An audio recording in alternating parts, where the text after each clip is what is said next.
That music always gets me going. I'm always like, yeah. Yeah, And it's so generic. It's just included on StreamYard. I didn't pick it. I didn't do any work for that. Hey, y'all. What's up, Twisted people? It's your girl here, Chauncey K. Robinson, aka Twisted Woman CKR. And I am joined by my mother, the woman who should also be celebrated today because she birthed me. Because it's my birthday. It's my birthday. Your girl brought in the first of the month. It's the first of the month. Get up, get up, get up, pay the rent. You know, that's the one thing. That's the one thing I always say. I always lose a little money on my birthday because rent is always due. But I do always feel blessed that I have a roof over my head and my own apartment and things like that. So that's always a blessing to have. And I am just grateful to be spending it all with you here because, you know, it's my birthday and I'll talk about Charmed if I want to. And we're talking about Charmed episode 5, season 3. You Do You, spelled Y-E-W. Wasn't it? It was spelled Y-E-W, which was kind of like ancient or something. Yeah. So, and we and that kind of kept getting said during the episode, which was cute. And so we're talking about it. And I just want to thank all of you who are joining us in the live chat here, and those of you who are joining us in the replay, and all of you who join us weekly, whether it's in the replay or the live chat, to talk about Charmed, which is a show I just really, truly enjoy. You know, y'all know me. I got my criticisms here and there, of course. But I overall, this is with a show with so much content, with the world with so much content out there, it can be hard to kind of find a show you kind of want to stick with, at least for me.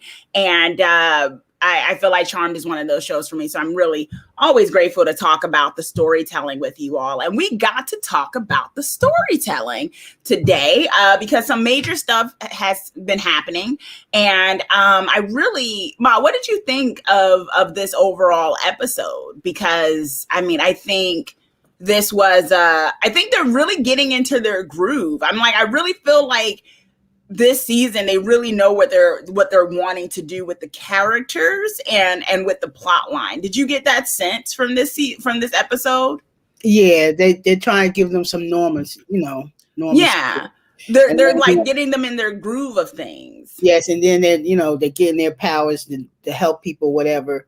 It's coming into that. This is going to be good. I like the music. I see the music coming back in with certain songs. I like that. Yes. But yeah. I think it's going to be, this episode was good. Mm-hmm. Yeah, it was a very solid episode. And it's always nice to have an episode where it's like nothing really pisses you off, even if you're not like completely blown away, nothing pisses you off. And it's like, yeah, I really you can kind of feel where they're going with this, y'all.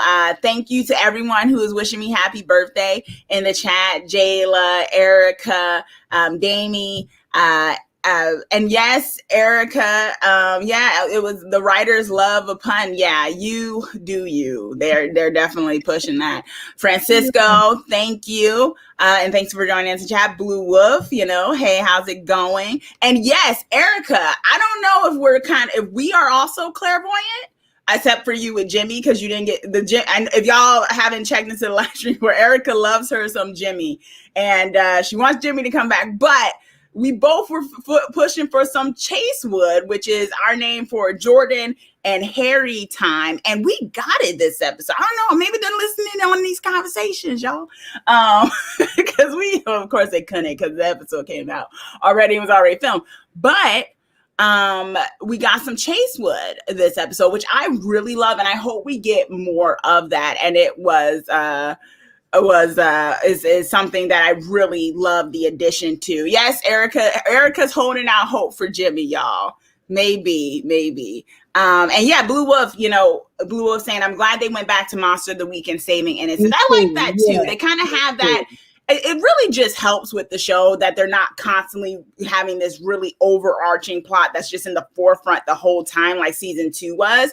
And they have these moments where, like we were all talking about last stream, which was we're getting an intermixture of things. Like, we got the stuff with Maggie and her dealing with trying to find a research paper topic and other things. Mel dealing with being a teacher and other things like that. So I think it's really been solid. And I really feel like they're getting into a groove of them having lives outside of the magic, but kind of within the magic too, of them finding their voices. And we got to talk about Macy's new deal. She's a businesswoman now. That kind of came on. So that was happening. NerfNet is saying, thanks for joining us in chat. As much as I enjoy season 2, it really kind of was all over the place in the first few episodes. This season definitely has more focus. Yes, definitely. Mel is saying, also Maggie coming into her own, her dancing. That we also got to talk about that. That was surprising to me at first. I mean, I'm not even gonna lie. At first, I thought it was a little cheesy. I was like, "What is this? Like stomp the yard, witch style." But I was like, "All right, okay. I feel y'all." It made sense towards the end and throughout the episode. So we'll talk about that. Alexandra is saying the last 2 episodes made me genuinely say the reboot is good. For the first 2 seasons, I was standing just hoping for it to get better, and finally, it's getting there. I definitely agree with you, Alexander, and thanks for joining us in the chat.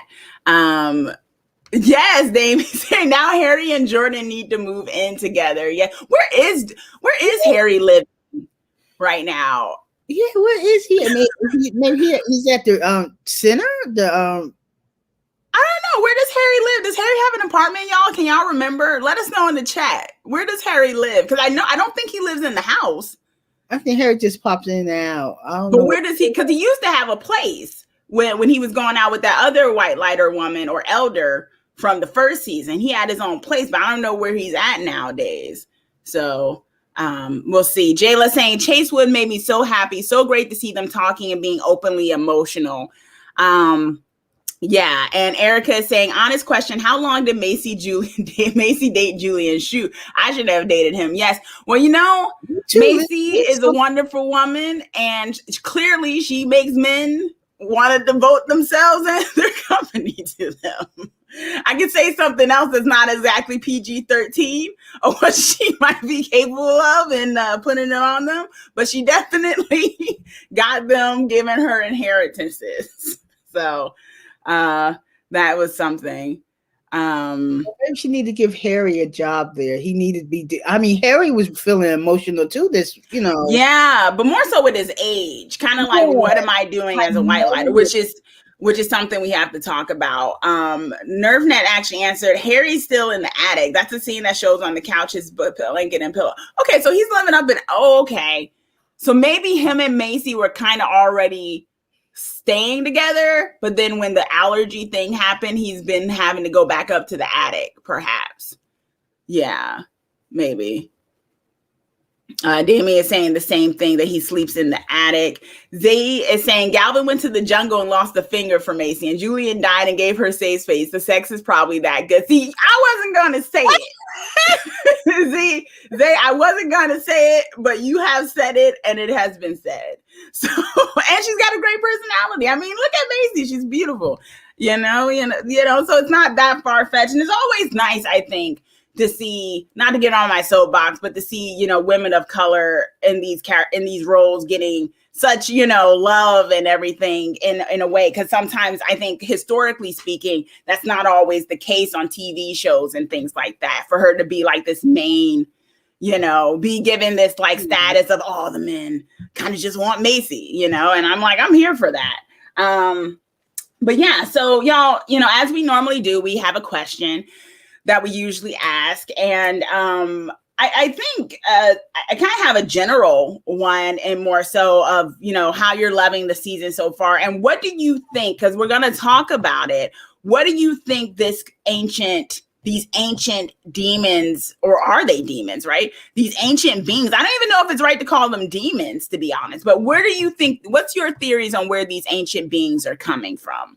I love the fact that we're getting the mythology push, but I'm also kind of like, what is this from? What is the source of this? Is this before everything we've already or have known, right? So think about that, y'all, and let us know your thoughts, and we're going to get to that as well. And Erica sees where Harry lives as a great example of a potential bromance thing of Harry and Harry and Jordan moving in together and whatnot. But can they touch? I guess they can, because it seems like it's only the sisters that are allergic to everyone. So Harry's not allergic to other beings. The three sisters are just allergic to everyone else who happens to have magic on them. So it's just them. It's not everyone can't touch, even Harry included. But he's not included in that for them. So he can hang out with Jordan. Okay. Blue has a little bit of his theory. I'm just going to call them magical creatures of some sort. I must say they're coming through a portal. That's definitely what we see, that they are coming through a portal. I don't think they're demons necessarily, though, because I feel like, right, and we'll talk about it, the idea that, witches and demons are two halves of the same coin, right? We kind of got that in season 1, which I thought was really good, that they kind of have the same kind of source of magic and power. And if these creatures are from a time before man and everything like that, then I definitely think there's they're before demons then. So what would that make them? And I think that's why I'm really interested and intrigued by the, Greek mythology. Yeah, they're definitely playing into Greek mythology in the way. Like, are they Titans? Are they not Titans in the DC sense, but like Titans of like the opposite of the Greek gods and things? Like, where are they coming from? Which I think would be really cool. Jayla is saying they seem to be like lower level gods, or at least Harry alluded to it in some way. And I would love that, because, kind of throughout this first and second season, we've had to think of demons. And I think it would be really cool to get another magical being that maybe there's some gray ones, maybe there's some good lower level gods, maybe there's some bad lower level gods, gray areas. And I think that'll be really interesting to get into. Damien, somehow we're blaming Abigail. Okay. I suspect to think Abby Release is responsible for the ancient mythological creatures. Y'all always find a way to blame Abigail somehow. I don't even bring her up yet. Y'all be like, it's Abigail, she did this. It's like the sister. Oh, Roger. Like, oh, Abigail. It's always Abigail. Okay, so overall, I think we both like this episode. And okay, so we have I kind of want to break up the episode. I'm looking at my notes in kind of some segments, right? Because I think it'd be kind of jumping around if we went through every single one, like chronologically. So we had the Jordan Harry adventure. We had Mel's situation with her studies and her dean. We have the situation with Maggie trying to figure out, of course, what her paper is going to be. We have the situation of Harry feeling like a relic, feeling old, and then Macy inheriting safe space. And then, of course, we had the big bad of the week, Oman, which we can talk about, which would be, we can talk about that because that kind of led into some other stuff. But, I guess we can kind of talk about Mel a little bit. One, we got, and we'll talk about this, y'all, when it comes to ship talk too, because of course, I feel like the only ship that was really showed this episode was Hacy, but I kind of want to continue our discussion from the previous streams of the lack of some other ships and what that may mean, and even the mention of them, right? So we'll talk about that when we get to ship talk, which y'all know I love talking about my ships. And then we're going to do predictions. So, we got some convo going on in the chat. And Zay is saying, I feel like these ancient creatures are trying to sacrifice themselves by being vanquished in order to bring forth something. Maybe because they're coming out of nowhere, right? Like, and they have been able to get rid of them very quickly. So it's like, what is making them come about? And if they're lower level gods, how are they so easily vanquished? Unless there's some, like you're saying, Zay, that maybe there's some sort of sacrifice. So we can talk about that when we get to our theories and stuff. Alexander is saying, what if they come from a world where there's another power of 3 and they are running away from them? Could the final creatures coming out of it be some sort of anti-charmed ones? That also is something. Alexander's also say, also, can we talk about how Mel and Harry are once again the characters that we loved in season 1 and not whatever they turned into in season 2? Yeah, I think they definitely went back to basics with them, which I think really works. And Erica's actually mentioning a little behind the scenes stuff that Sarah Jeffrey, the the actress who plays Maggie, is a real dancer. So that was cool to see her able to explore that in some of the episode. I like that too. And they definitely bring in a lot of things about the actors and actresses in real life into stuff. And I think that really works. Blue is also saying, I believe when magic had stopped, that somehow magical beings were released. They were unbind from whatever. That actually could be makes sense. Something as well. So let's kind of talk about the non-magical stuff for a second, to kind of, because I feel like that goes hand in hand with the show, which they are doing so well in balancing it. So kind of the smaller thing that was going on was the situation with Mel and her dean, the dean of her department, right? Yeah. Which was, Mel has been teaching this book, this more up-to-date book, less problematic book about transgender rights and situation and things like that, which, is very progressive. And it helped the new student, who's kind of a reoccurring character, Kevin, with his roommate and everything like that. But then the dean comes in and is basically like, I totally get you. And of course, I don't know if you've ever been in school, I know we've all probably, for anyone who's gone to college, you probably all have had at least one professor who has made the class buy their book. I don't know maybe that's just me, but when I saw the dean suggest her own book, and especially with the price point being like over $100, I was like, yep, they do that. That's definitely what some of them do. Not all of them, not throwing shade towards all professors, but that is definitely a thing when a professor writes a book and then they tell you that you have to buy it to do their class. So that's what happened. And basically Mel had an issue with it. But of course, she's between a rock and a hard place of, how do you tell your boss, basically, that you don't want to teach their book that's very outdated?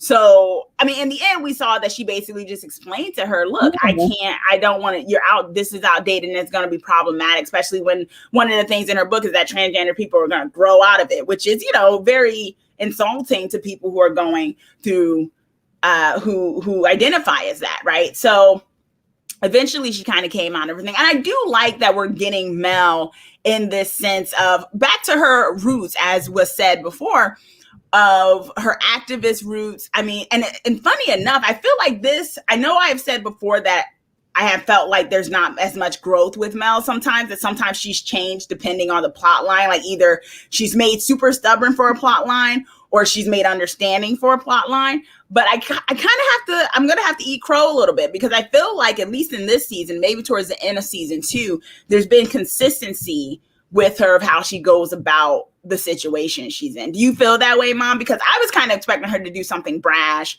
and maybe like try to form some type of mini protest or something like that. But she really came to her boss with like a logical explanation of why she couldn't do the book. I was like, wow, is this growth? That's because, she's using the gung-ho type saying, well, I don't want, but she did it great. And she, talked to the professor. And she, made the professor see why she couldn't read a book or whatever. Mm-hmm. Yeah, Mel did good because in the 2 episodes, Mel been like ready to go into it, not thinking or anything like that. And I feel like in the first season, she was very aggressive. And nothing wrong with a woman being aggressive, because they try to tell you, oh, you're aggressive because you have an opinion, but nothing wrong with that. But at times she was a little bullheaded with it. And I feel like she still is very much about her beliefs, but I feel like she's grown in trying to maneuver in this system of trying to be a professor eventually, which I liked. There wasn't some big catty thing with her and the dean or anything like that. The dean even kind of understood her in that regard. So I thought that was pretty cool. NerfNet is saying, I like how the dean wasn't some enemy to overcome. Mel stated her case really well, and the dean took it with grace and acceptance. Which is funny, because I'm also seeing on the interwebs, people are trying to place bets on which one of them is going to be evil, either Maggie's professor or Mel's dean. So let us know in the chat. Do you think either of them? We didn't see Maggie's professor this episode, although we heard his voice in Maggie's head when she was thinking about the thing. But do y'all think that one of them may be heading towards being some sort of evil that's going on? Because that's kind of always the way. Somebody's got to be evil. Somebody knows something about them and trying to get them in a sense. Yes. And some people are kind of theorizing that maybe the dean might be an evil entity of some sort. It might be somebody that we don't think. Exactly. Maybe they're trying to throw us off. It could be that the young man, Antonio. Yes, could be. He could be on the low, like, you know, kind of like a trickster, low level god or something, trying to get something going or whatever. You never know. They might be trying to do the red herring, where we all, of course, are like either the dean or the teacher is going to be evil, and it turns out to be somebody else completely that we're not expecting. I would not have expected that. Exactly. Erica is saying in the chat, does that dean remind anyone else of Parker's mom? Like maybe she's Abby's mom. Alistair might have a type. That's also a thing. And the question is, if she's someone who has a secret identity, then, you know, who could she possibly be connected to? You know? That's true. But then, as Erica also said, oh, wait, never mind. Mel would not be able to be around her if she was a witch. Well, we kind of have to talk about that, right? Because Oman got pretty close to all of the witches, right? Yeah. Like Oman, he was standing very close to Macy and he did not get repelled. So does the allergy work on these other beings? That's something to talk about when we get to that plot, because I felt like they were pretty close to each other.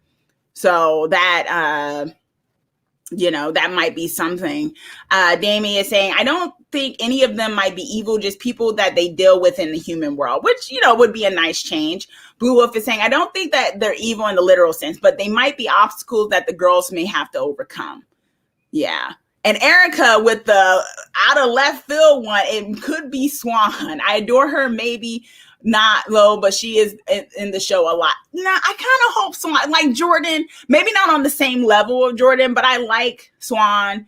And now she's going to be Macy's assistant. And I think what we'll probably have to deal with Swan is that she's going to get what always happens, like what happened last season. She gets possessed or something. Like she's going to be one of the ones that constantly kind of get in harm's way and doesn't realize what's happening. I feel like that's what's going to be, you know, kind of like what was happening with Lucy in season 1, how things would happen to Lucy and she'd be like, what was that? I feel like that's kind of Swan's character for season 3. She's the one who's the friend and around and chipper, and things happen to her. And she's just always kind of kept in the dark, because someone has to be kept out in the dark, right? In this show, at least one of the characters, because it's comedy relief. That's my guess. I could be wrong. Maybe Erica is on to something with that. They feel like new Swans to me, potentially something more, but the big bad will come out of nowhere. Also, remember, we have Abigail being a full demon now. She could still be a villain. That's what Alexander is saying. Jayla, we'll talk about that with Macy. I really love that Swan's actually going to play a more prominent role in this, in the plot, especially with Macy's situation. I think they'll be a very cool duo. So I definitely agree with you.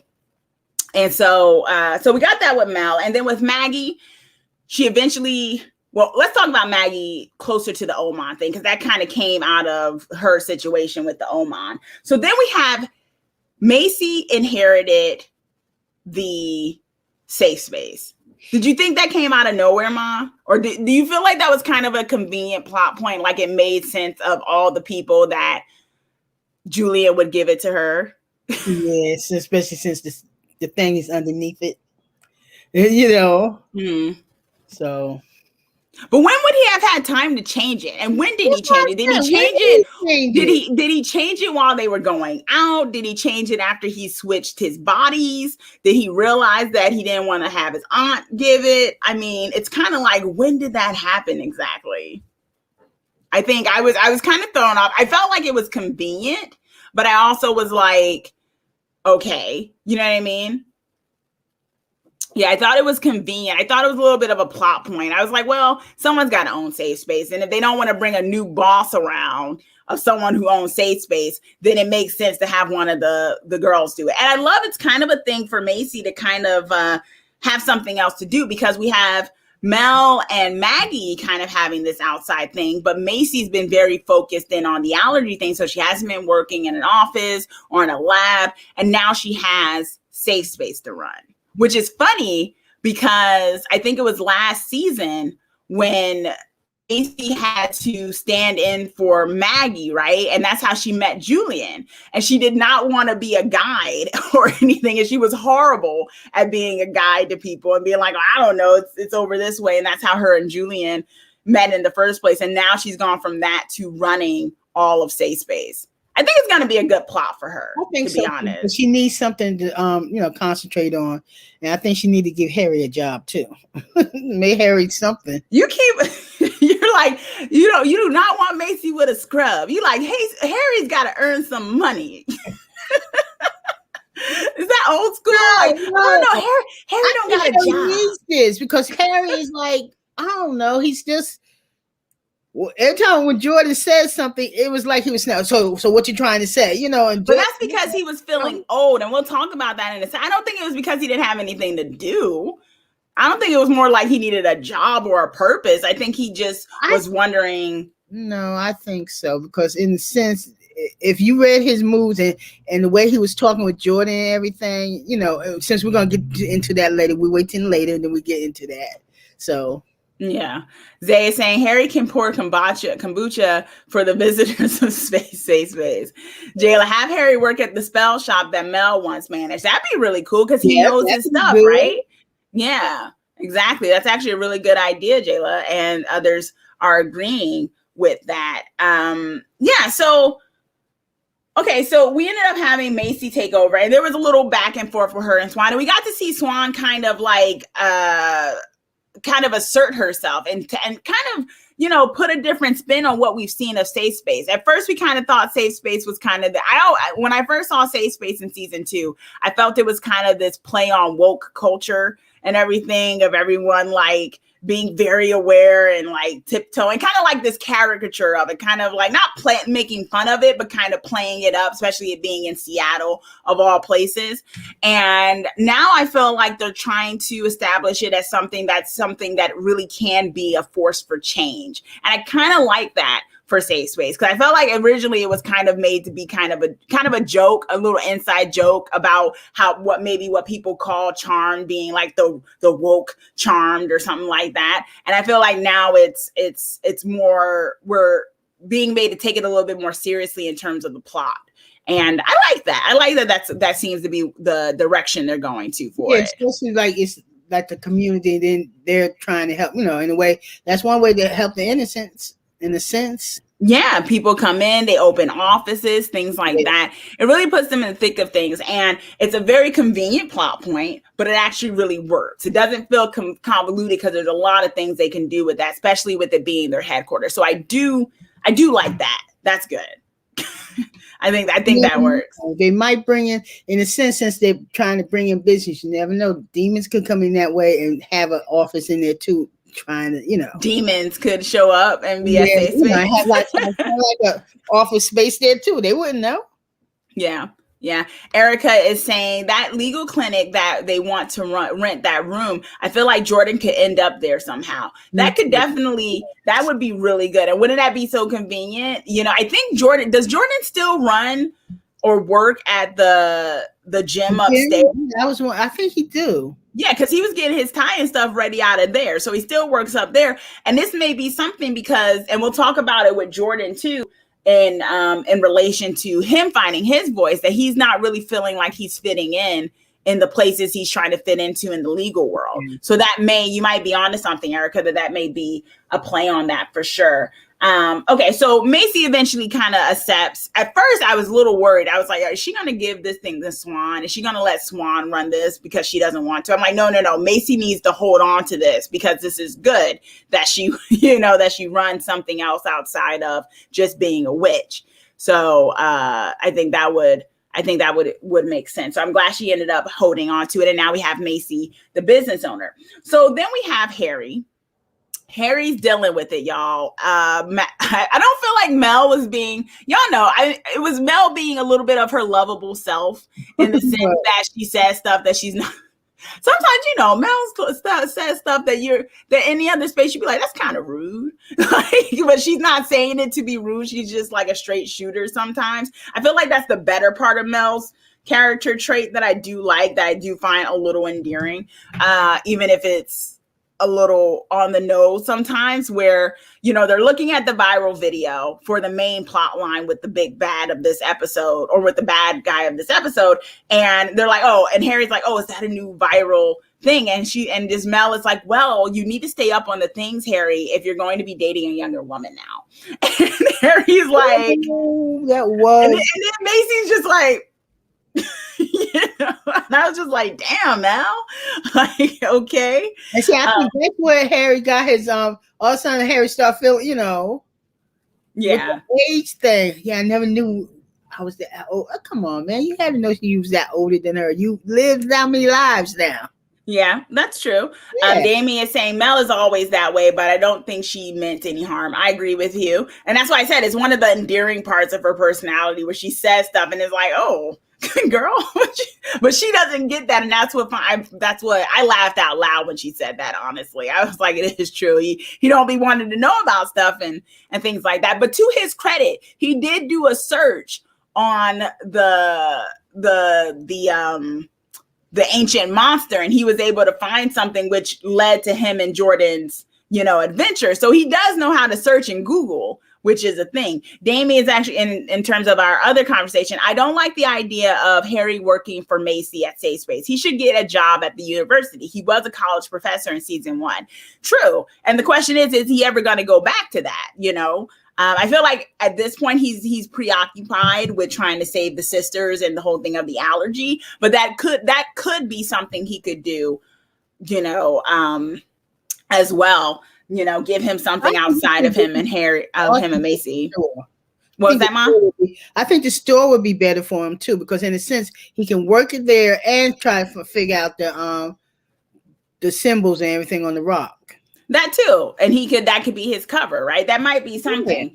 Yeah. But we get this whole thing with Harry, and we can segue into the Jordan and Harry adventure, which Chase Wood, oh my gosh, I loved it. I love them talking to each other, because, you know, Harry's always around the girls. So it's nice that he has Jordan, and Jordan needs someone to talk to as well, because, you know, we haven't seen any of Jordan's other friends, to be honest, outside of the girlfriend he had for all of a few episodes. So, and who else is he going to talk about some of this stuff to as well, right? This magical stuff along with the other stuff. So it was nice that they had this adventure, because, you know, Harry, and looking for the symbols, they're going to, I think it was like an area around Norway and whatnot, to go there, and there might be booby traps and things like that. And so Jordan comes and wants to, you know, he has a tie, and he's like, I need help with this tie. And Harry's like, what, because I'm the oldest school there is? Yeah. Which is funny, because he kind of messed up the word old school. Because he's so old school, he couldn't even say it right in the phrase. He's like, because I'm the oldest school there is. And Jordan's like, yo, are you okay? Like, I'm coming to you because you know this stuff. It's not like, you know, throwing shade. And so in the midst of them looking for the relic and where it is, they go to a place and they eventually have a conversation. Harry has some back problems, even in the midst of him saying, I'm tired of everyone saying that about me and Macy's age and stuff. And I felt like Harry was also at a point where he was kind of wondering, it's very hard to protect them, and I can't seem to get it right, you know? So I think there were two things going on, where it's like, is there a big age difference between me and Macy that's going to be a problem? But also, am I past my prime in taking care of, you know, these three women that I really care for? And of course, the woman that I love, Macy. And of course, Jordan, with the wonderful advice, basically tells him, you have always protected them, and you're great, and you should, you know, do that. He does say something that kind of stands out, and we can talk about it a little bit more with Ship Talk. But he does say, well, actually, Macy's going to catch up to you eventually, right? Eventually, she's going to pass you, because, you know, you're going to be too clear enough. She's going to get old, supposedly, right? But she could also do a time thing, right? Like, who knows what's going to happen? Macy's at one time was half demon, so there's so many ways that Macy could not end up aging as well. But at this moment, it is the idea that she may grow older looking than him and whatnot. But, there's magic. They could figure something out. But, that was something. And what eventually happens with that is arrows start coming out because they do find the rock. And then they leave. Because Harry stepped back on one of them when he told Jordan, just watch the rocks because booby traps and everything, you don't step in. But then when he got ready to land, I said, oh, he's going to. He stepped right on the rock and the arrow shot out. It was definitely some Indiana Jones kind of stuff with that. And it was interesting, with what happened because Harry ended up getting hit by an ancient arrow. That's what he said. And then they left. And it was basically, they did find the stone, but then they get back to the house and, Jordan's cleaning them up and he's like, they have that moment and, Jordan helps him feel better about his child or whatever it was. But what was interesting to me is that I kind of wonder, are they going to drop this? Because he did get hurt by an ancient arrow. Is that do you think that might be something that comes back? Didn't he? It grazed him, but do you think that's going to be something that comes back? Because that's kind of weird, right? They find this thing. Do they just give up on it? Like they found it. Clearly it's at this spot, but they just kind of left. Harry got hurt and then he went to go find the girls. Do you think they kind of dropped that or you think that's something where it might come back around? And what do y'all think in the chat? Let us know. Well, have them come back around to it. Because if he got, when they showed it when he was bandaging him up, because I figured somebody had to get shot because that last arrow, so it was Harry. And he said it was just a scratch. So, but if it wasn't, yeah.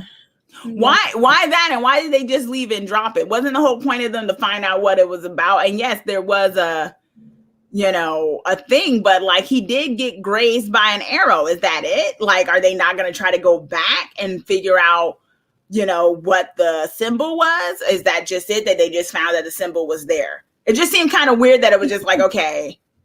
But then he said, I found the symbol and he said something about it. Well, then he said, I forgot exactly what, because I was so focused on, and maybe that's what they did that on purpose. I was so focused on the arrows coming at him that I didn't, he was about to take a picture. I think he was about to take a picture. That's when back on it on the owl cat. I said, oh. Yeah. Nerfnet is saying Harry gets poisoned too often. Hope it doesn't come back around. Yes, that is true. That is something they do with Harry a lot. So that maybe we've had, I'm so used to it. I'm just like, well, something happened. You don't just get grazed by an ancient arrow and that's all there is. That's why I don't understand. Can Harry still heal? I think he can. He's still a white lighter. He still has white lighter powers. He can still heal others. So why wouldn't he be able to eventually heal himself? Yeah. But maybe it probably won't last long or something. Maybe the scratch, because I know he can still because he ended up, clearing Julian and her boyfriend's mind at the end of the episode of the accident. So he still has his powers. So yeah, but maybe that was also just a plot point to give Jordan some time for the two of them to talk. I don't know. Yeah. Z is saying, I love how both Jordan and Harry are so open with their feelings. So their bromance hits deeper for me because of that. They hang out and talk about their feelings. I love it. I agree. I want more Jordan and Harry moments. And I think they both helped each other this episode. And we got a little bit closer to the thing about the symbol, although we weren't able to find out what exactly it was because of the booby trap. And the question is, who set the booby trap? Right? Who said the booby trap about the monster? That's the question. And why there? Why the arrows? What were they worried that Harry or whoever would find something, right? Yeah. Blue Wolf is saying, I don't think white lighters can heal themselves. You might be right about that. Damie is saying, I'm loving Jordan more and more. Nerfnet said, I think the important part was to certify the symbols were there to find a language, Norse, to try and translate the tablet. That makes sense. Definitely. Yeah. So Jayla is also saying the symbol they found was really intricate. Can't wait to see that big bad. Definitely. Yeah. Damien saying, I think his powers are for witches and magical people, not for himself. Harry and other White Lighters never healed themselves. The elders made them that way. So that makes sense for that. And that would make sense why Jordan could still do that. So, but I mean, I don't know if the thing about Harry and the age difference was necessarily solved, but I definitely feel like Harry felt reinvigorated about his purpose, because Macy also helped him feel better when she said you're invaluable later and stuff, and he felt that because his girl's telling him he's invaluable. And so I feel like that part, but we'll talk about it in ship talk, whether this whole thing about the age and aging and stuff may come into play. So we'll talk about that there. But Jordan and Harry go on an adventure. Maggie has her situation. We see Maggie dancing. There's a cool thing. The music, once again, they've been doing really great with the music since the real start of season 3. And so she got the music going on, and she's also having problems finding a paper for this assignment for the internship. And of course, Antonio comes by. He's already dropping jargon and big words. I feel like he was kind of trying to intimidate her. What do you think? In a way, I thought he was not bragging on himself, but trying to ask her, did she pick, how he picked up the subject he's going to write on. And she was like impressed by that in a sense, Yeah. But I think she felt intimidated when he was saying all that. But yeah, because he was dropping big words and I've already found my thing or what I'm doing. I mean, what he was going to do. And she's like, but she said, well, that's good, Yeah, she was like, that actually sounds really good, actually. So at least she was honest about that. She wasn't like, oh, that's so stupid, but more so, okay, I need to pick up the pace. But it was also kind of funny that he was already there saying, oh, I've decided this, I don't think he did it in a cocky way, but maybe a little bit of a humble brag way, a little bit, just a little bit. Erica, in terms of the other plot line we were talking about, I love that Jordan made a point of saying he was a Black man trying to fit in. I don't know why, but that just hit different for me. Love what they are doing for this season so far. I definitely agree with that. And that really did stand out to me as well, Erica, when they were like, when, Jordan was like, I'm a 6'4" Black man. And what's the name of his... The name of the law firm is like White something too. I think it's called White something. Or something that's kind of on the nose, right? And it's like, yeah, that definitely makes a point. And I think that's one of the things, like I was saying about Macy, even about how she's sought after and things like that, because these are things sometimes that aren't always associated. These kind of conversations, this being able to be vulnerable with feelings, exploring feelings, being vulnerable, being the main love interest, things like that aren't always given to women of color, and particularly, Black women and Black characters in general sometimes. And I really do think the show, without being heavy-handed, does a good job of creating that. Jordan, even though he's the Army vet, being someone who is probably the most in tune with his feelings of everybody else, right? Which contrasts the caricature, the racist caricature that we've gotten over time of the brute when it comes to Black men, right? The idea of the caricature of the brute, of the one who's just a force and things like that. And that's all that is. And, what's so great is that Jordan subverts that racist caricature that sometimes is often associated with one too many, even in modern times, when it comes to Black men characters as well. So I think that's really great and needed in terms of representation. So I agree that I love that. And NerfNet is saying when Harry answered the phone and heard "we need you," his smile was so adorable. Yes, because he felt needed. He felt like I'm doing something, Erica is saying, I don't like to think too much about Antonio. I just don't even want to put any vibes out there unless it's to push Maggie to be her best. Exactly. Because I know in the previous live stream, I was wondering, I was like, this actor's kind of cute. Are they going to be trying to, have them come together? I don't need it. We don't need it. Let's move on from that. You know what I mean? Let's just have her focus on this. She doesn't have to be romantically inclined towards this guy as she's trying to get her stuff and things like that. And others are saying kind of the same, like, I don't know. I don't know what to think of Antonio. Jayla is saying, I just hope they're not going to do Antonio and Maggie. I really hope not. I don't really think there's a place for that. And I'm actually going to talk in Ship Talk about how we saw parallels. I think specifically, I think it was purposely done between Jordan and Maggie this episode, even though they didn't interact. I think we saw parallels of their story together, which I think bodes well for them as a ship as well. So eventually Maggie comes to the idea of using movement in dealing with trauma. And I really like that, you know. I think that's going to be really cool for them to explore when it comes to, because we saw that, and I will talk about that with the whole Oman thing of her using that, the movement of stuff. Did you feel like, I mean, we do know, like we said, Sarah Jeffrey is a dancer. Do you feel like it kind of came out of left field for this particular situation, Ma? What do you mean with her dancing? Yeah, the dancing, and then suddenly it's such a prominent thing. When the girl was imitating her. Well, no, just the idea of dancing being used so much in this episode to kind of draw into that, because we hadn't really seen that used as much before. Yeah. I guess it get in contact with your feelings or whatever. Yeah. Movements of how it can help your body relax or whatever. Mm-hmm. I think that would do that, similar to that. Yeah.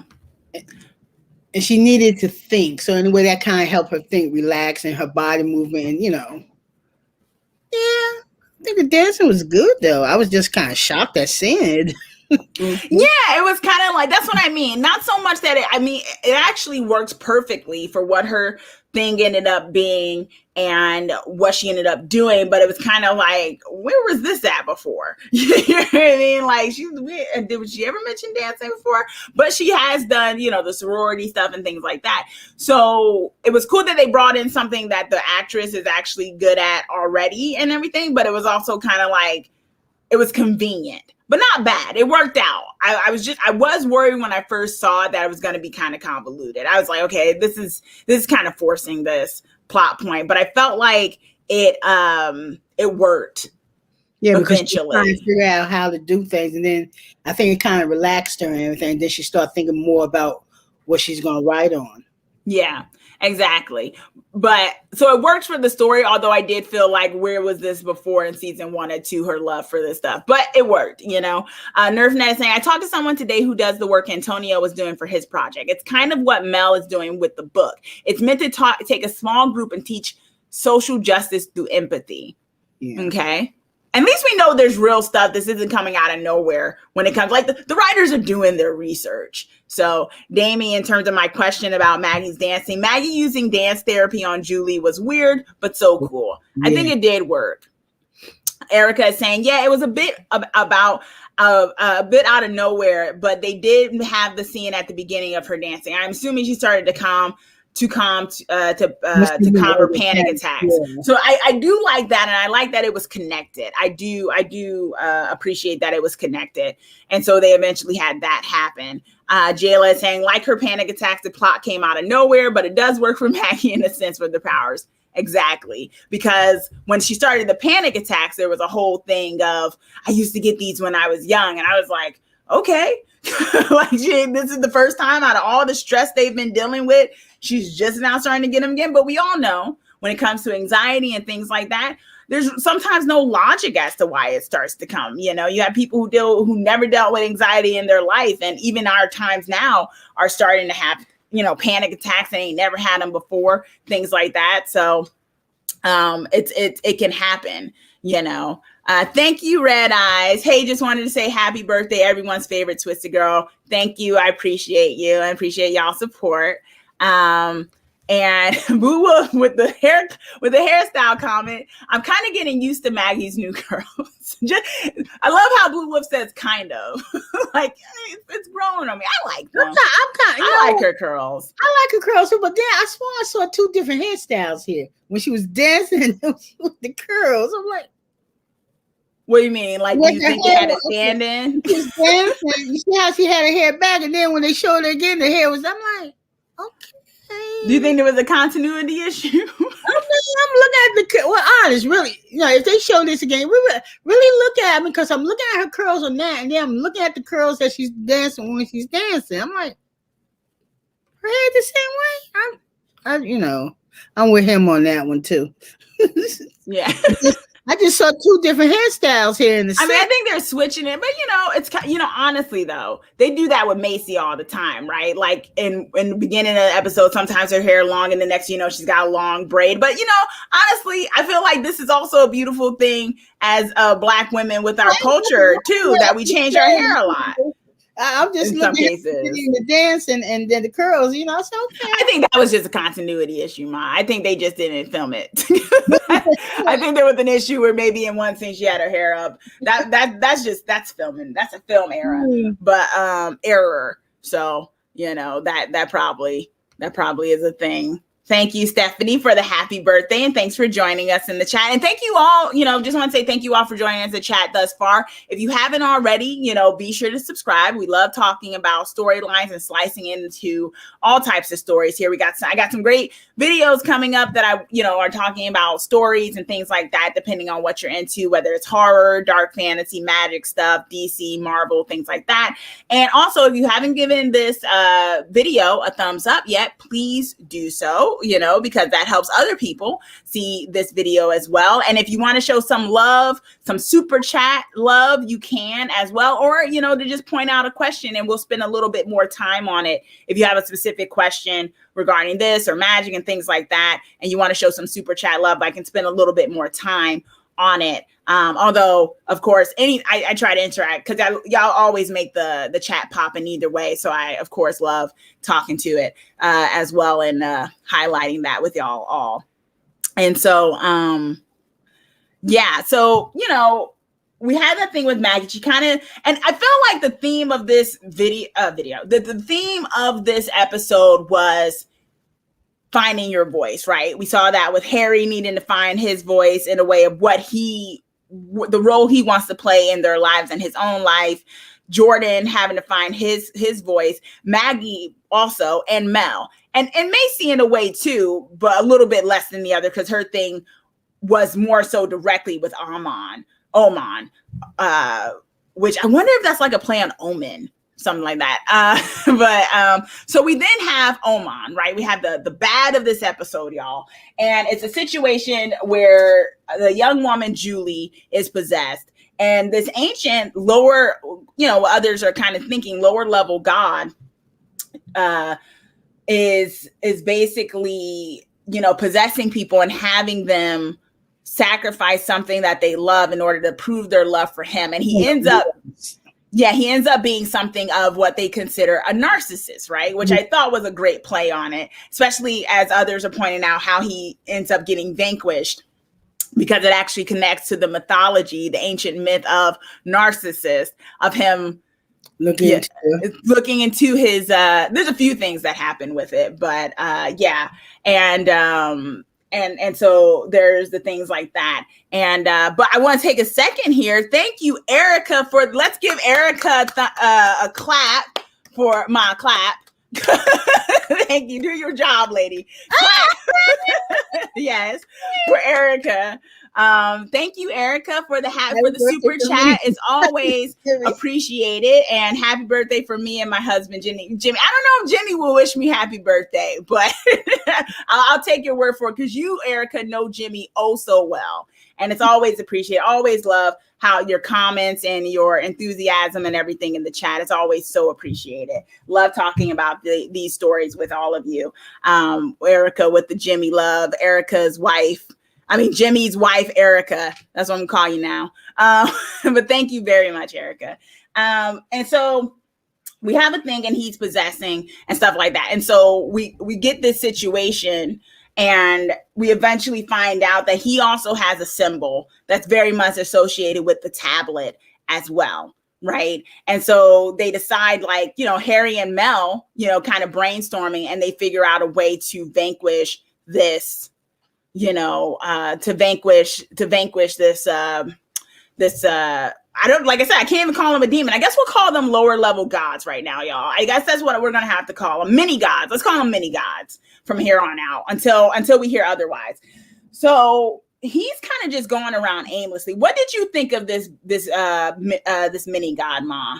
They said, he's a handsome man. He gets women and men and all people to sacrifice their greatest love. Mostly the women that was doing this, but it was men too. He had men, but it seemed like it was gay men, because it was like he was saying he had a man kill his husband doing it too. So I'm not sure. I don't know if it was just towards, maybe because he was a beautiful man, it was the idea of enchanting people who were attracted to him in a way, because that was something that Julie said, that he was so beautiful. And, I just kind of wanted to prove my love to him, kind of a deal. So maybe it would only work on people who were attracted to him, something like that. Maybe, I don't know. It just seemed like that's kind of what they were playing on, maybe. Yeah. But what did you think it was cool that they were playing on mythology with the myth of Narcissus and stuff like that? I thought that was good, but especially when they said it coincided, like it interact with the last monster that they had. Mm-hmm.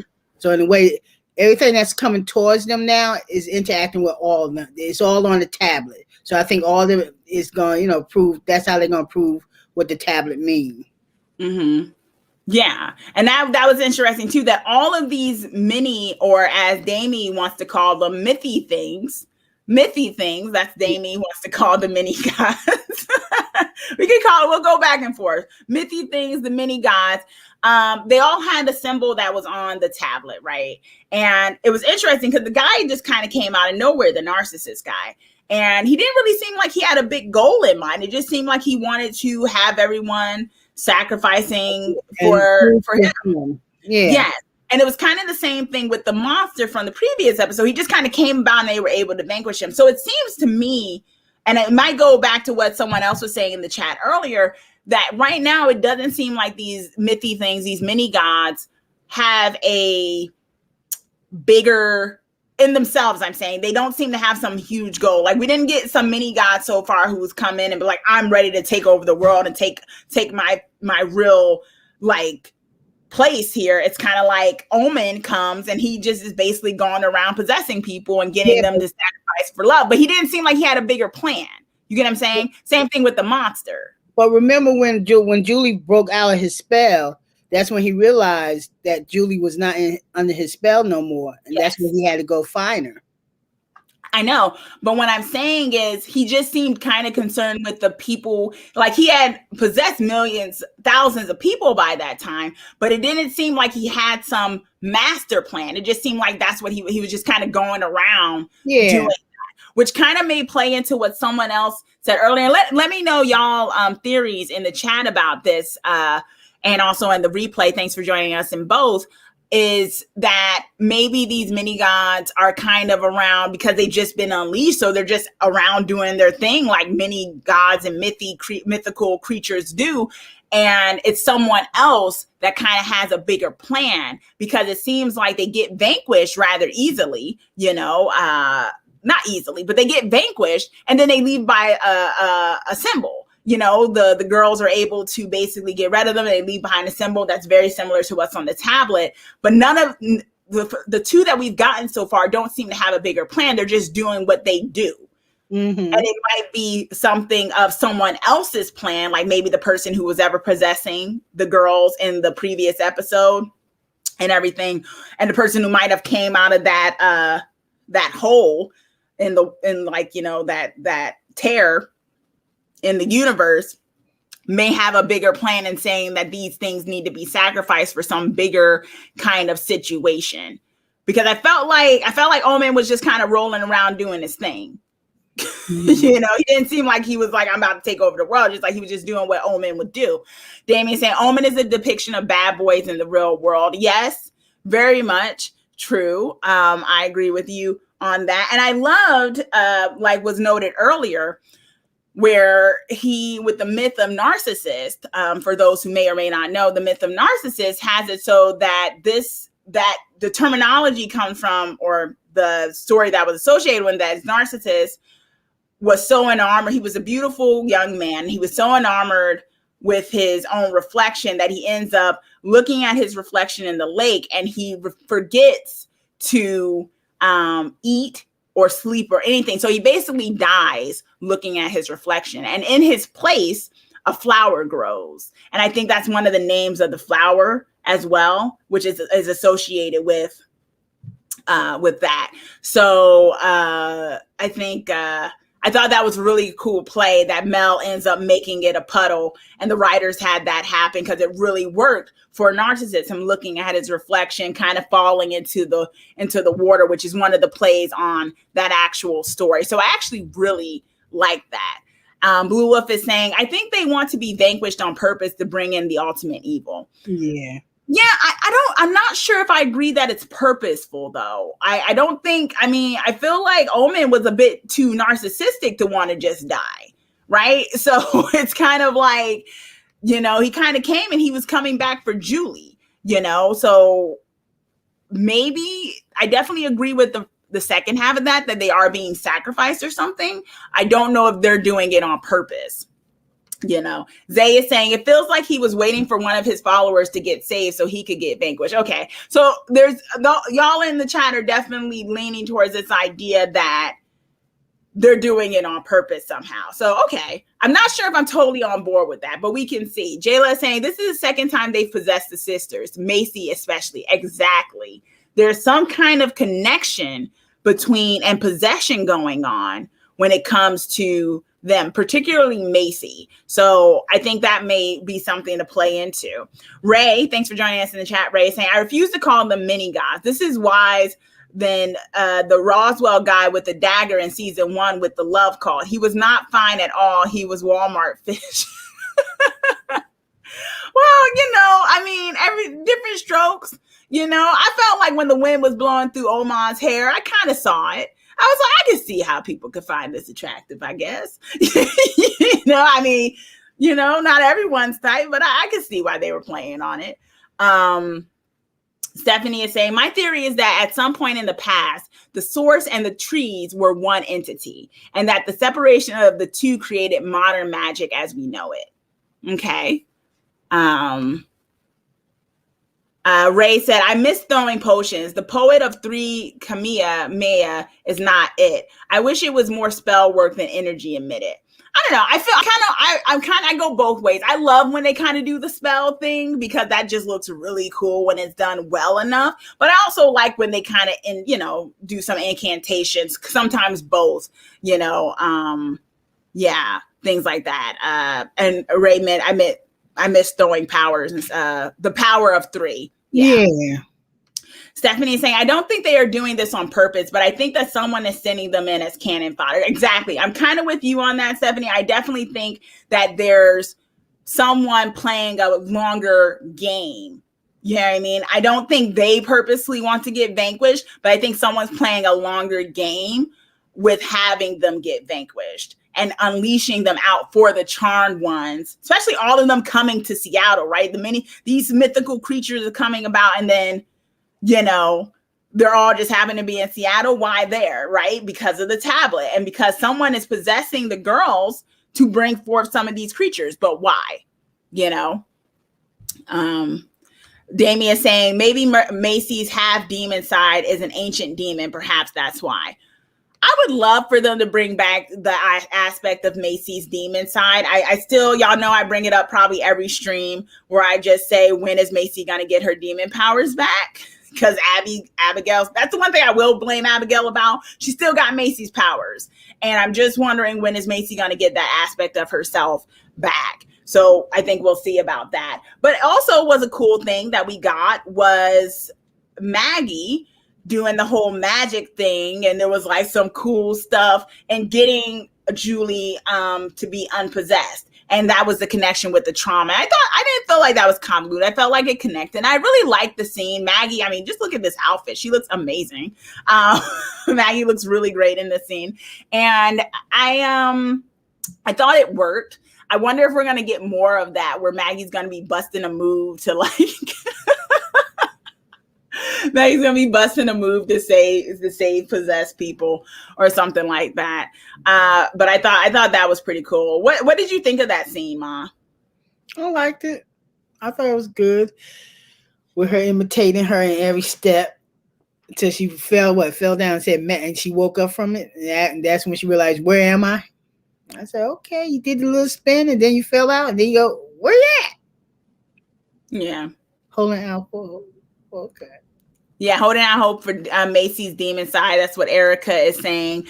Ray is saying everyone has dated an Oman if they are lucky. I feel like everyone has experienced an Oman in their life. Yes. That's just how it is. Rite of passage. Damie is sticking with the fact that she thinks it's Abigail. That's why. It's like I don't even show up. Nah, I'm telling y'all, it's Abby. Y'all. Abby wasn't in there. You're blaming her. She wasn't even there.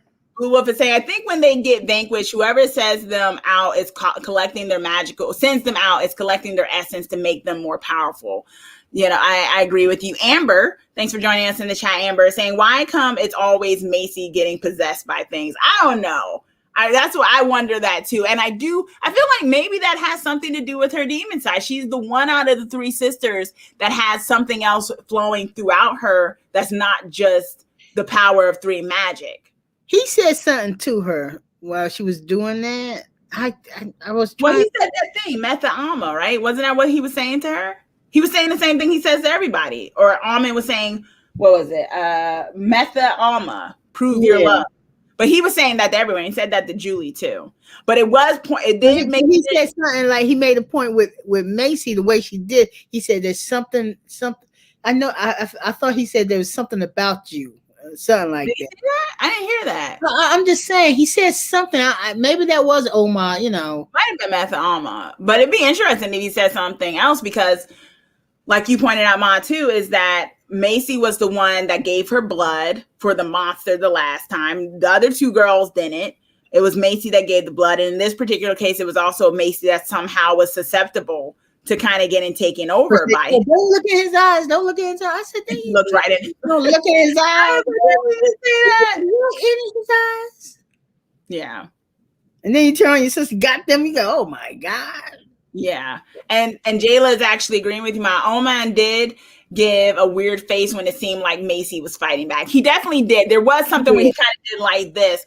And I'm going to be honest. I thought at that moment that it had more to do with him. Like, how is she able to fight back more than, okay, this is someone special. But then the question is, clearly she's someone special because she was able to fight back, right? I mean, I guess my question is then, had it been Mel or Maggie, would the two of them been able to fight back? Or is there something particular special about Macy that made it able for her to break out? No, I think because there's something about who you are. And that's what broke it. You know who you are. That's what she told, your name and everything. Macy told her, I am Macy. And then, But do you think had it been Mel or Maggie, would they have been able to break free, or do you think it was something special in regards to Macy herself? No, I think they would have broke free because it just had something to do with them, knowing who they were and saying, breaking from him, letting him know that this is me. So you don't have no power over me. I am me. I am Macy. Like she said, I am Macy. And then in a way that kind of broke his, the trance with him. Yeah, you could be right. Zay is saying, now I wonder what would have happened if Mel looked at Oma because she's a lesbian and wouldn't be interested in him. That is also the thing. That's what I was saying earlier of why it would seem to be his victims seem to be people who were attracted to men that were, that probably is just more so to do with his powers probably, which is why he might have looked at, and then Maggie already knew not to look at him. So there was that. Jayla saying, I just hope there's more to these Macy moments and we're just not looking too into it. Yeah, that too. You don't want to be like, there's some special thing. Clearly she's like an ancient Egyptian type. And then you find out, nah, guys, it just worked because Mel and Maggie already had a plot line. So we had to give Macy something to do that episode. And it's like, dang, man. So there may be something with that. Ray is saying Macy does not have a demon side anymore. That demonic energy from her raising was siphoned away by Abby. She now has that energy. That's what I'm wondering though. See, Ray, because my thing is it just the magic that makes a demon, right? Or is it what was able to make it so she survived birth? Is it just the fact that she can't do fire anymore? Does that suddenly make her full witch, or just that she can't will demon power? And maybe you're right, but I would hope that there's still some connection to her demon bloodline in that. I think it would be kind of a missed opportunity if they don't go with that. And Zay is actually replying, Ray Alexander, the writers mentioned that Macy still has her demon side, just not her power. See, I'm clairvoyant, y'all, clearly. But yeah, I definitely think, because I'm like, just because she doesn't have her powers, there's still demon essence in her, right? So I feel like that may be something that plays into this season. So I think we'll see. But I did like the Oman thing, and I do like that there's kind of a bad of the week, because they definitely set it up. Instead of just a demon each time, I think they did something kind of ingenious where they made it so we kind of get a baddie of the week, but it's a baddie of the week that's also connected to the overarching plot. So it's kind of 2-in-1 that we're getting. So I thought that was very smart on their things, because sometimes, you got shows where it's like we get a baddie a week and then all of a sudden the big bad thing happens and it's separate and apart. So I like that it's kind of connected. So I feel like we're going to be building up with this to the main event of whoever is controlling I think that's the big question here. I know Damie in the chat already has their theory that the person controlling all of this is Abigail, but I'd like to know what y'all think in the chat, and also in the replay. Thanks for joining us, of course. Is who do you think could possibly be controlling all of this? Is there someone controlling all of this? I think that's also the question that we have to try to figure out. And but yeah, overall, I thought it was a great episode. They vanquished it. There's another symbol. So a second one has been vanquished. So that's two in connection to the tablet. Yeah, we still don't know what those symbols mean exactly, except the names of the people they vanquished. So it's a mystery that's building. So I think we're getting something with that, which I love. So was there anything else about the particular plot points that you wanted to talk about, Mom? I love that Jordan took off the tie. Yeah, because he just threw that down. He was like, nah, we're not doing that. Not doing that. Yeah. Okay. So let's move on to ship talk, y'all. Ship talk. I know I love talking about my ships. Yes. My little dance, talking about my ships. Okay. So my mom's always like, okay. Okay. So the main ship we saw was the main ship of the show, which is Hacy. And we can talk about them, I think, first in this one, because I do have something to say about the lack of the other ships. But the main ship we saw this episode was Hacy, in the regards of they're kind of getting, they're getting used to the fact that they can't touch, but they're still being sweet with each other and clearly spending time with each other, which I really love. And then we had the issue with Harry. And him honestly saying, I never really thought about the age difference between me and Macy before. I was that because why would you think about you can't die? I mean, you're going to live no matter what. I mean, why would you think that the age difference right then and there? I mean, not even, but is it really the age difference? I mean, there's one thing of thinking of I'm an immortal and I'll never die. I mean, we see that enough times with vampire shows, right? Where it's like the guy falls in love with the girl and he's a vampire, and then there's the whole question of does he make her a vampire? And usually 9 times out of 10 the girl becomes a vampire, right? Because that's how they get to stay together. So I felt like that wasn't new necessarily, but it was very interesting that they played on it. But I felt like more so than the immortal talk, because that's kind of what Jordan brought up. I felt like with Harry, it was more so of the thing of there's such a huge difference in terms of the life I've lived and the life that Macy has yet to live necessarily, because she's younger. And he was kind of, it seemed like he was a little worried that there could be a disconnect because of that, Did you feel like that kind of came out of nowhere, or did you like the fact that they had Harry kind of dealing with that at that point of his age? Yeah, like they say, age is just a number. Age is just a number. As someone who's having a birthday today and a year older, age is nothing but a number. Because let me tell y'all, now that I'm a year older, that means my mom is old. And you go there. I'm kidding. You young man. Nothing but a number. And big ups because my brother, her son, who I also do WandaVision with, for those of you who watch our WandaVision live stream, has his birthday this Saturday. Don't ask us how she did it, y'all, but somehow, even though me and my brother are 10 years apart, he's 10 years older than me, my mom was able to make it so we were born the same week. March 1st and March 6th. So that happened. I found a way. So, you know, I don't feel like it was out of nowhere. I do feel like, I felt like, and let me know in the chat, y'all, I felt like it was kind of meta, because I remember, if y'all remember, those of you who have been on the Hacy train since season 1, there was a whole debate regarding Macy with Galvin versus Macy with Harry. And one of the issues that some people who didn't want Macy and Harry to get together was that they felt like Harry was too old. They were like, why do y'all want to put Macy with this older dude? Because, you know, we also know in real life, the actor, he doesn't look it, of course. What does age even look like? People look good, they look good, no matter what age, right?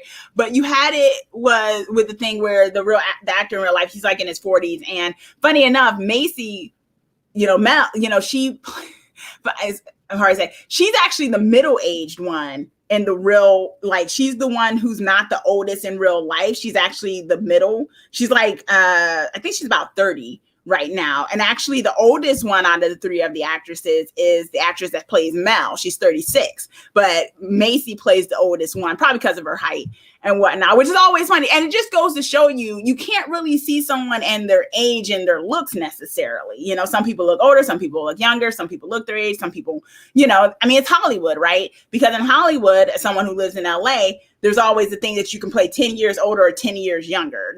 You're supposed to be able to go back and forth, right? So I felt like maybe it was meta, like maybe them finally kind of answering that question, because some people whoever those people are, who don't like Hacy, kind of have an issue with the age difference between them as the, you know, because Galvin was closer to her age, and now that was kind of a main contingent for people who weren't Hacy shippers, which was Harry is so much older than Macy. Why do y'all want to stick her with this older British dude? So let me know in the chat. Do y'all think that was kind of meta coming through? Maybe the writers finally answering that for people who might hate on the ship, or am I just kind of being like, well, y'all got your answer now, because age ain't nothing but a number. I see a problem with it. Yeah. Jayla is saying Harry took such a pause when Jordan mentioned Macy getting old, like he doesn't want to live a life after she's gone. That too, maybe he might choose to kind of, you know, it could go the opposite way. Maybe instead of her becoming something that doesn't age, he becomes someone who can age with her. You know, maybe he wants to, you know, they did it with the Vampire Diaries for people who watch that. You know, 2 of the vampires became human so they could grow old together and things like that. I would choose immortality, but that's just me. Stephanie said, I think that the questions Harry is bringing up is a natural progression of the relationship. They have to address it. Exactly. Damien is saying Macy will invent something to slow down aging, just like Celeste did. She can be with Harry. I agree. I think there's so many options for them. Erica is saying, I feel like that will work itself out. Either charm ones or age slowly, or somehow Harry will become human when it matters. Mm-hmm. Yeah. Ray is actually talking about Abby's situation. I want to talk about Abby in a second, Ray. But yeah, there's a thing with Abby having a tendency to get blamed for a lot of stuff. Blue Wolf is saying the guy that plays Harry is 44 years old, younger than me by a year. Exactly. So it's like, I mean, they look good together. I think my Hacy ship looks nice together, y'all. So I'm not worried about the ages, because I thought they looked good in season 1. So I wasn't worried about that. But I did know that was a point in the fandom, for those of you who pay attention to the fandom, because, you know, that can be a thing where people were not feeling that. Ray is saying Macy just got a transfusion from a demon to bring her back from stillbirth. Okay, but she still has some demon in her. I think that's what people are pointing out. Amy is saying, the Hacy shipper, I don't care. They are beautiful together. So yeah. So I think that was a thing. And I like that they addressed it, right? And like Stephanie pointed out, it's a natural progression of their relationship, right? It's a natural progression where they're going to have these questions, right? Eventually, just like when it comes to vampires and humans, if there are them in other shows, right? They have to have the discussion like, are you going to turn? Am I going to try to be human? Eventually, these are questions magical beings in relationships have to talk about, y'all, right? So it's like, this is a question that's going to have to come up eventually. And I don't think it's anything that has to be addressed this season. They got time, but I thought it was interesting that they bring it up. They brought it up and everything. Yeah. Jayla's saying, I think the writers saw chemistry in Hacy, then more chemistry in Hacy than Galvin and Macy, didn't they? So they committed. And I think people in the fandom were calling for it. People saw that chemistry and were like, this works. Let's go with this instead of trying to shoehorn her with trying to make Galvin happen. And, Galvin wasn't the most, most popular character given, sometimes that back and forth him and Macy were having and how insecure Macy was with him at times. And Ray is saying the medical issue with Harry I didn't like unless it's related to Jimmy's death. Okay. So, there's this situation with them, but I do think this is really great for Hacy. I don't see it as a negative. I didn't see some glimmer in Harry's eye that this, like, kind of like what they did with season 2, where it was like, I can't save them, and that he was going to do something, try to make him forget his like feelings or something. I didn't see that. I just saw him kind of thinking about, he wants them to work out. He loves Macy. That's he's that's they're the love of each other's lives. And he's a little worried about what does that mean for the two people of who they are. And I think it's good storytelling. So I like that about them. In terms of ship talk, I was happy with them this episode. And I thought that little problem that Harry had was very realistic, kind of in a magical way of, I'm sure, what someone who's older than someone else would be thinking about occasionally. Some people don't think about it. Some people do, but I do agree with you that age is nothing but a number. Damie is saying they will get there and discuss it when Macy wants to have a baby with Harry. That is true. Eric is like, yes, when it's time for them to have children, if Macy wants to have children, right? Because that doesn't have to be a given. But yeah. And Stephanie is saying Hollywood needs to start taking chemistry tests seriously. Oh, I agree with you. I don't know how many times I've started a show and I've been told that a couple is the epic love story. And I've been like, I don't see it. He should be getting with this girl. Or she should be with this guy. What are we doing? Why didn't they test it out? Blue Wolf is saying, I actually like Gavin. I like Gavin too sometimes. I didn't like him with Macy because I felt like when Macy was with Galvin, she just got really insecure about herself. And I didn't think it was healthy for them. Jayla is saying, it was nice to see Macy encourage Harry. Normally it's Harry encouraging her. It's just great to see them happy and in a healthy relationship finally. Yes, because I think a lot of us were a little worried a few episodes ago where we were like, what's going on here? They both seem out of character, and why are they acting like this? This doesn't make it so appealing. And I like that they're getting back to basics with it. Zay is saying, it makes me think how stunted his relationship with Charity was, Harry's relationship with Charity in season 1. He probably never really had to think about these things with her. Exactly. And let's be real, he probably wasn't really in love with Charity. He probably deeply cared for her, but it's very clear that it's with him and Macy, it's on a different level and a deeper meaning. Erica's like, oh yeah, we are getting Hacy babies. Not saying we need it anytime soon, but we will get it. Okay, that's all right. We might get them. It'd be cool. That might be something. Or maybe we get some Maggie Jordan babies, in a few years, depending on how long the show stays. If it ends up being a 10-year show or a 12-year show like Supernatural. Let's hope, y'all. So I thought that was really good with Hacy. I liked that with them. And I thought that showed progress on their part. Now, we didn't get other ships necessarily. We did get a little, I think we got a little parallel with Jordan and Maggie, though. They were kind of matching. during that dance scene. Maggie had on the blue. Jordan was wearing the blue tie and the white. I like that. I felt like, I don't know if they did that on purpose.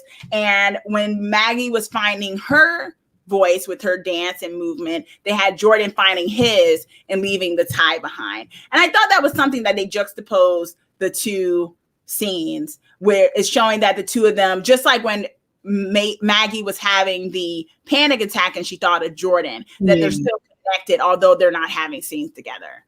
So I like that. And I think that bodes well for their relationships as well. I think it's very clear that the writers are not forgetting about the connection that Maggie and Jordan have. Yeah. Did you get that feeling, Ma? Yes, I did. Saw that. I thought that was good.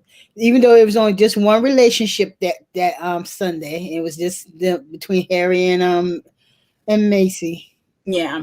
Erica's like, we got some insight with Joggy, Jordan, and Maggie, which is super cute. They have their moments even when they don't share scenes. Exactly. Now, Jayla's saying Joggy are the best together individually. I think that really shows where they're at. And Damien is saying Hacy is supreme at Endgame. Writers should not mess with my Hacy. I agree with you. I feel like to make a good storytelling, we need to get some obstacles here and there. I am for obstacles. I don't want a boring ship on my TV. I could just, watch regular people. But I definitely think it should still be that they get to be Endgame. Mal is saying it seems like where everyone's picked a major and you haven't yet, but it's all a journey. No one size fits all. And it was amazing seeing Maggie find her paper topic in there. Exactly. It's kind of like, I know what my first round of college, because I had like 2 rounds of college, as my mother knows.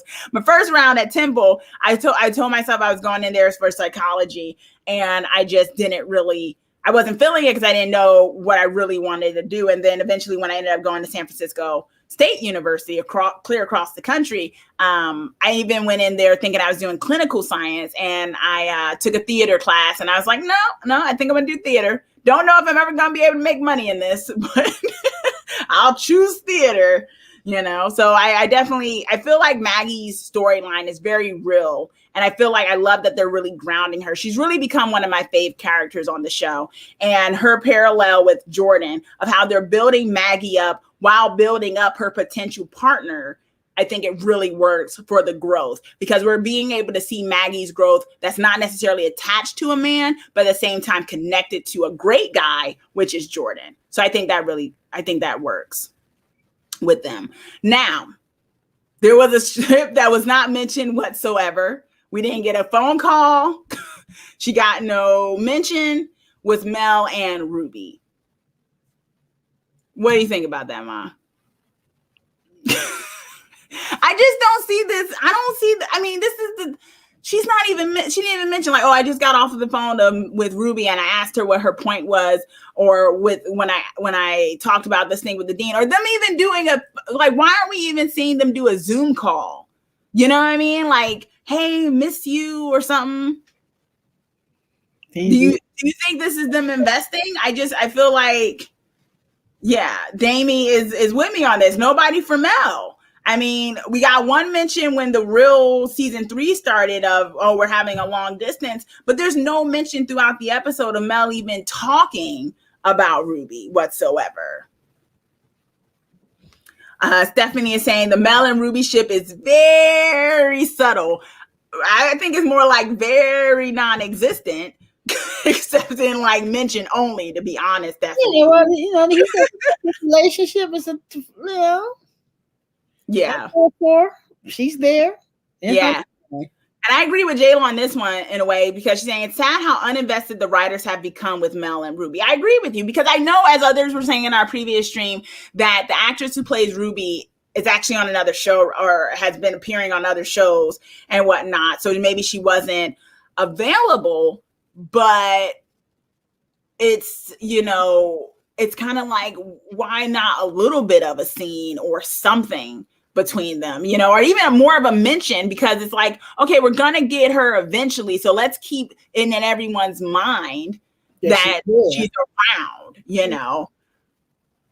And Robert is saying, thanks for joining us in chat, Robert. Robert is saying, Mel and Ruby who? It's all about Mel, the writers know. And that's what we have to talk about with these predictions, y'all, as we segue. This is kind of with the ship talk. But before we get to that, let me see what NerfNet is saying. NerfNet says they could totally show texting and yet no mention of her talking to her about her issues with the dean. If Ruby can't be part of Mel's magic life and isn't part of her real life, what's the point? Exactly. Because Mel's main plots these past 2 episodes have been very human based. This is something she could totally talk to Ruby about. Like I said, I just feel like, even though I'm not necessarily a Mel and Ruby shipper, I do think it's kind of like, why can't we be seeing Mel have another person outside of her 2 sisters to kind of connect with, even if they don't plan on keeping it long term. And I agree that, as some others are saying, that it really shows a lack of investment, not just in Mel and Ruby, but in a way, Mel's love life in a way. And I feel like it's not necessarily the best look, considering that Mel is the one LGBTQ character in the sense of being a lesbian out of the 3, that her romance doesn't get as much development as the other 2 sisters do. Like, if you're going to have it, right? If you're going to have a character that's part of this community and that representation, do it justice, not just there for goodness sake, so you can occasionally show a same-sex couple. You know what I mean? Put some investment in it. So they got to choose. I don't necessarily think it has to be Ruby. I actually think it should be Abigail, but it needs to be somebody. They need to start giving her some real development with her relationships. Ray is saying, I feel like Ruby is Walmart and Abby is Macy's. Mel goes to gosh darn Macy's and have shopping spree. Yes, Ray is also rooting for Abby and Mel. And Erica is saying, I feel like she talks to Abby more than Ruby. She does. I think she does. And Zay is saying, Ruby is busy summoning the ancient ones. Just LOL, just kidding. Who knows? We don't know what Ruby's doing right now. At the bar that Mel never goes to anymore. Like, she was at the bar, wasn't she? Wasn't she at the bar in Safe Space? Wasn't there a bar? Wasn't that where Ruby worked? Didn't Ruby work at Safe Space? Like, I last time I checked, she was a bartender. But yeah, we don't know. And so I think that's very telling, the lack of that with them. I definitely think that's very telling. But to get into predictions and stuff, for those who might have seen, the promo for the next episode, no spoilers, of course, but we do see Abigail making an appearance, and she's coming to Mel for help and saying, someone's trying to kill me. And she's going, Mel tells her, what do you want from me, Abigail? Ship. Oh my gosh. But she's saying, and Abigail's like, someone's trying to kill me. Now, mind you, she could be lying, because we did see her change into a full-fledged demon. But nonetheless, the writers are very much pairing, because we saw in the promo, Macy and Harry are going on an adventure. We have Maggie kind of solo for a moment. So I'm sure Jordan will be buzzing about somewhere with his, plot that may be connected to her, hopefully. And then we see Abigail and Mel seemingly going on a plot together, because Abigail goes to Mel and saying someone's trying to kill her. And I think that's very telling. Jayla's like, Abigail appearing? No. Yes, Jayla. I don't mean to break it to you, but it looks like they're pairing them off at least for another journey together. They're about to do another adventure. And Zay is saying, who isn't trying to kill Abby? Exactly, that as well. But nonetheless, Abigail is choosing to go to Mel. And I think we have to be honest with storytelling, that a lot of time the characters that get paired up to do things together, a lot of time, if they're not like related or something, there's some kind of chem test going on, right? And I definitely think they're building that with Abigail and Mel. And maybe it's a real slow burn, but I definitely think it's very telling that they're doing that. Erica saying, I mean, Abby does like to lie. Not saying she is now, but I wouldn't put it past her. Damien is saying, I love a Hacy adventure. Exactly. I'm so excited for Hacy going around. And I think I didn't catch who actually said it, but someone said that Abigail may be the Cole of this version of Charmed. For those of you who know OG Charmed, Cole was the demon that was back and forth with one of the sisters. And so I feel like, and I said that as well, I think that's what we're getting with that. Catus, thanks for joining us to chat. Catus saying, has Abby done anything to earn Mel's trust? Sure, she's helped them out with things, but it always comes with a price. And Abby is clearly not going to stop being evil. Who knows? The writers seem to like her, though, and they seem to be wanting to keep her around.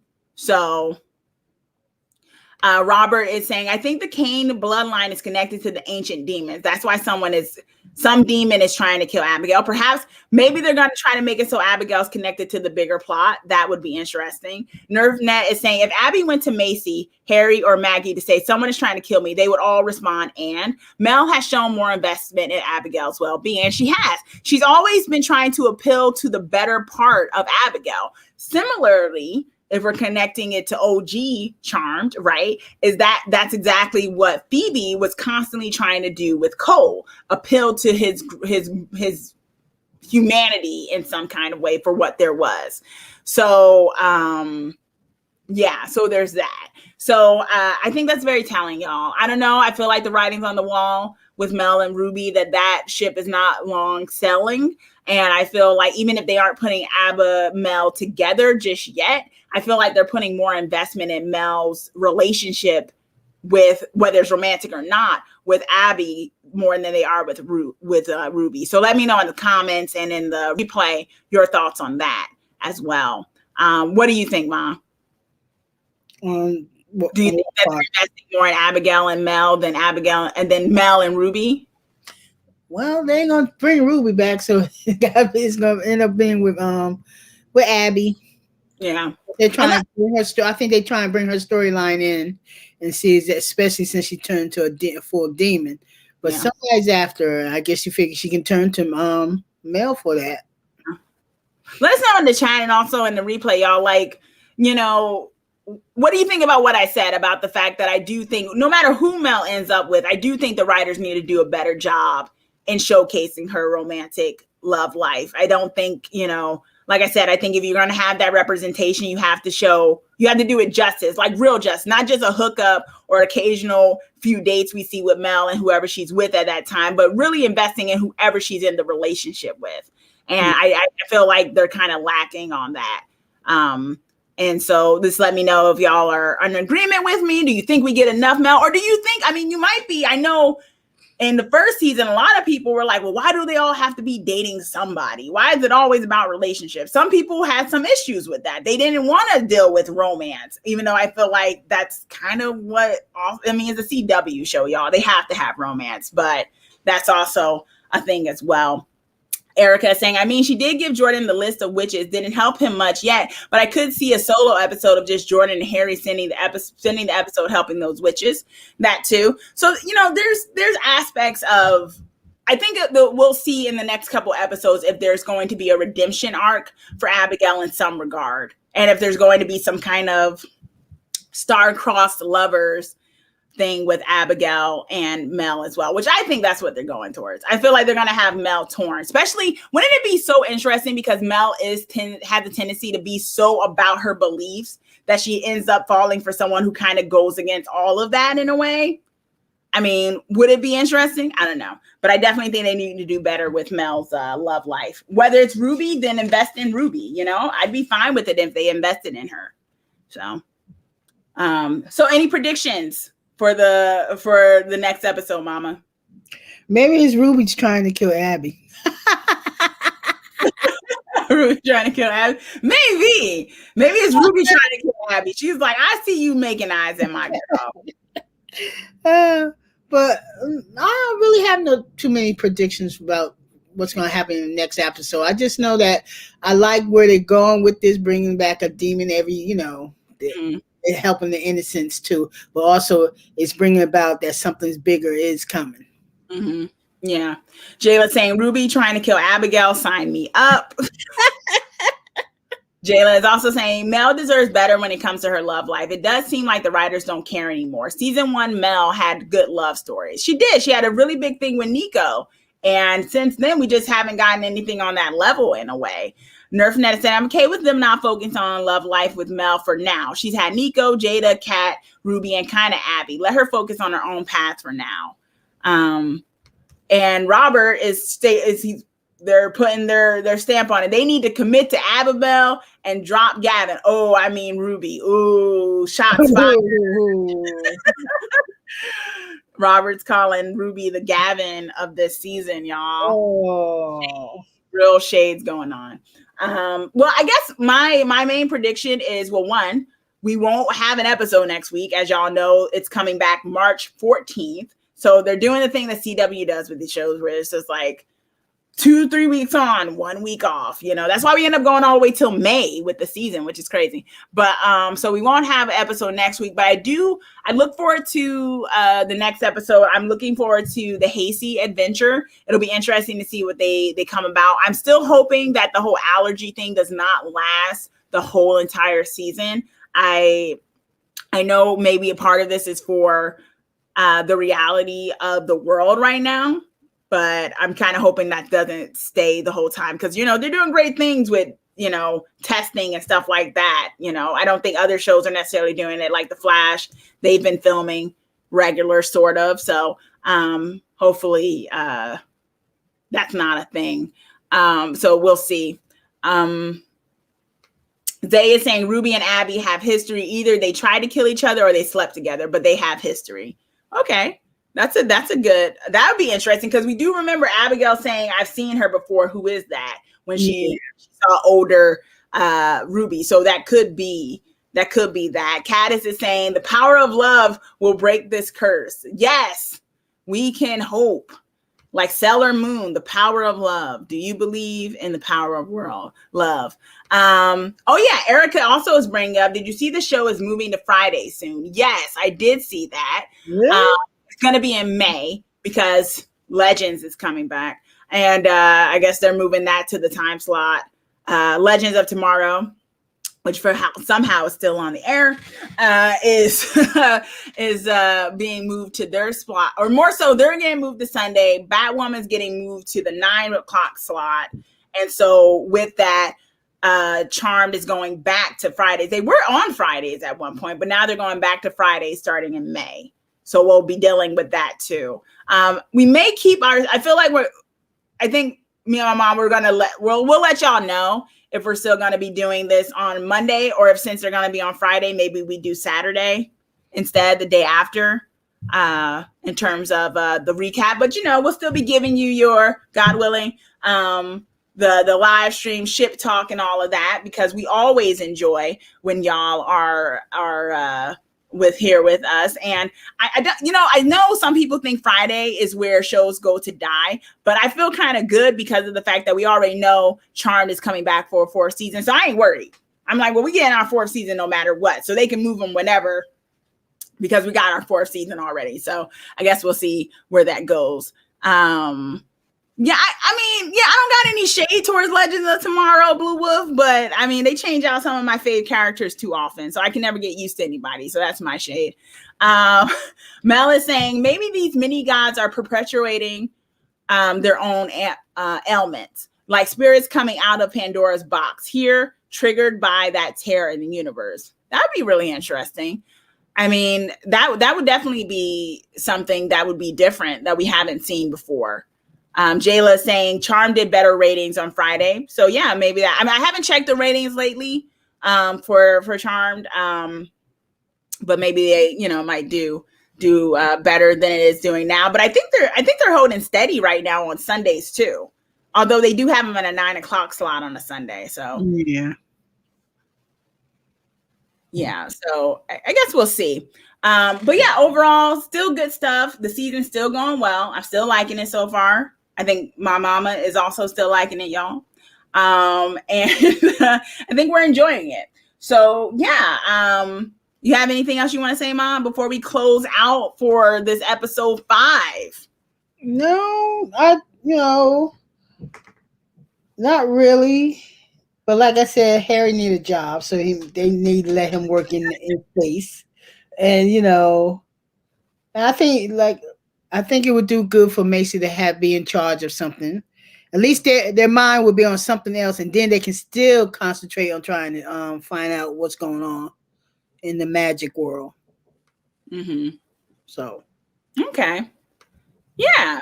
Yeah, and Jayla was letting us know that the ratings haven't been doing that great. I also wonder how Batwoman ratings are doing too. Sundays can be hard, and like I said, they stay switching people's thing, and a lot of people don't watch live TV anymore. I know. I'll let y'all know. I usually watch it the next day on the app, on my computer. So it's kind of, it's kind of weird to me they still do Nelson ratings and stuff at this point, because most people don't. I think a lot of people don't watch live show, especially in our age range, who would be watching the show. And Jayla has a question for you, Ma. Are you back to Team Hacy? Oh, yeah, might as well. There's nobody else having anything right there right now. I'll take it. She's like, I'm Team Hazy still all the way. I don't think you ever stopped being Team Hazy. I just think you had some issues with the way they were acting. Yeah, the way it was doing things, but I'm cool with them. Yeah. Blue Wolf is saying, I feel like what a show is moved to Sunday, that means the show isn't getting ready to die. That show is getting, exactly. Some people think it's Friday, some people think it's Sunday. Either way, those 2 days are very hard in the week of watching, although we're in a different kind of world right now, right, where a lot of people are home. So it's not as much, but usually on Fridays, people are going out, so people aren't home, or on Sundays, people are going to bed earlier because they got work or something. So either way, they can be rough days. But I think if Charm was doing well on Fridays, they probably should go back to that, because that's where people are used to them at. I think they should also check how many people watch on Netflix too, because I think what was happening, especially after season 1, is that a lot of people watched on Netflix. I think that's how you watched, isn't it, Mom? Yeah. Like, you actually caught Charm for the first time on Netflix. So all the episodes, yeah. So it's a kind of a, and Jayla saying it's great. We got our season 4 renewal. Exactly. And we want to make sure we get a season 5 though, which I think will happen, especially if they still got the Netflix still.